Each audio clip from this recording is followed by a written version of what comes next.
Hey guys, how's it going? My name is Jeff from AutoHunter.com, and today we're going to be looking at this beautiful 1969 Ford Mustang Mach 1 Super Cobra Jet with the drag pack. But before I can show you all the goodies, what's underneath the hood here, and tell you some more about the car, first, a quick word from our sponsor. Today's AutoHunter Cinema video is brought to you by Land Air Sea. Keep tabs on all your valuable assets from the palm of your hand. Remember, with Land Air Sea, theft is temporary. Visit landairSea.com to order your Land Air Sea GPS unit for your classic vehicle. Okay, so today I'm standing in front of a 1969 Ford Mustang Mach 1 428 Super Cobra Jet drag pack R-code car. Now that is a lot of words that I crammed into there, but I'm going to go ahead and break down what all of that means and what's so special about the car that we're looking at in front of us. The car here is actually featured in Raven Black, which has essentially been featured in a cool color specifically for the Mach 1. One of the things that makes this car very special, of course, is that this has the shaker or the ram air pack as well, which was optional on the regular Cobra Jet, but would be included for the Super Cobra Jet like you see here. This car is Raven Black with all of our typical Mach 1 liveries, and even our Mach 1 matte black hood here with the infamous shaker, making the car really look good.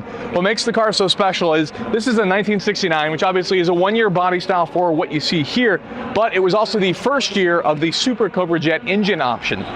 The way that was essentially optioned was if you ordered a drag pack car, either with the 391 or 430 rear gear axle ratio, that went ahead and automatically triggered the addition of the Super Cobra Jet engine. So with that, let's go ahead and let's take a look at the Super Cobra Jet and talk about some of the things that make it special. So go ahead, reach under here. And there you have it. There is our Ram Air 428 Super Cobra Jet engine. One of the things that's really cool about this is while Ford rated it at just 335 horsepower, the net horsepower was actually more like 411. And what's really cool is a Ford engineer from the time actually quoted the car as having as much as anywhere from 340 to 365 horsepower, which is pretty special. One of the things that happened with the Super Cobra Jet is it actually featured reinforced internals that were built solely for increasing higher RPMs during things like drag racing, and it even included things like relocating the horn over to the passenger side of the car. So that's one of the things that you would see with the Super Cobra Jet option. Obviously, of course, you had the ram air shaker included in there as well.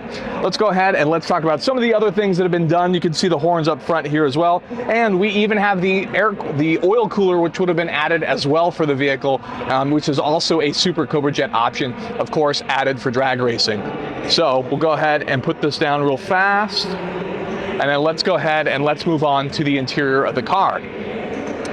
As we come over here, let's go ahead and open this car up. We of course have our Mach 1 stripe, and it's sitting on a nice, beautiful set of Magnum 500 wheels. And taking a look at the interior here, this car has an automatic transmission, as you can see there, with some added gauges and some other special components and things like that. And then this car has actually been upgraded with overdrive to make it more usable on the highway and things like that as well. So not only is this a fantastic car, it's also a beautiful driver car as well, which looks absolutely fantastic. So coming to the back of the car here, we of course have the little wing, which would have been optional. And one of the other things that people don't actually know is optional is the louvers that you can see on the back were also something that could often be considered optional, but it doesn't have on the car in this case. Here we have some more of the Mach 1 striping, and of course that classic 69 rear end that would contain more of the Mach 1 goodies. So in the back here, of course, going back to our earlier conversation, you'd also have that rear end axle, which would have the different ratios specifically offered for the drag pack cars, making this a very special drag-focused version of the Ford Mustang. So very, very cool car. You really don't see much with the drag pack because it's kind of hard to discrete some of that, but of course, the Super Cobra Jet came standard with ram air and some of the other special components that were optional on the regular Cobra Jet car. So a very cool car indeed. This is the top of the dog as far as the Ford muscle cars are concerned. So with that, if you guys enjoyed that video and could throw us a like, we'd really appreciate it, and get subscribed as we release videos like this featuring all of these beautiful cars on a regular basis. And thank you so much for watching, and I'll see you guys next time.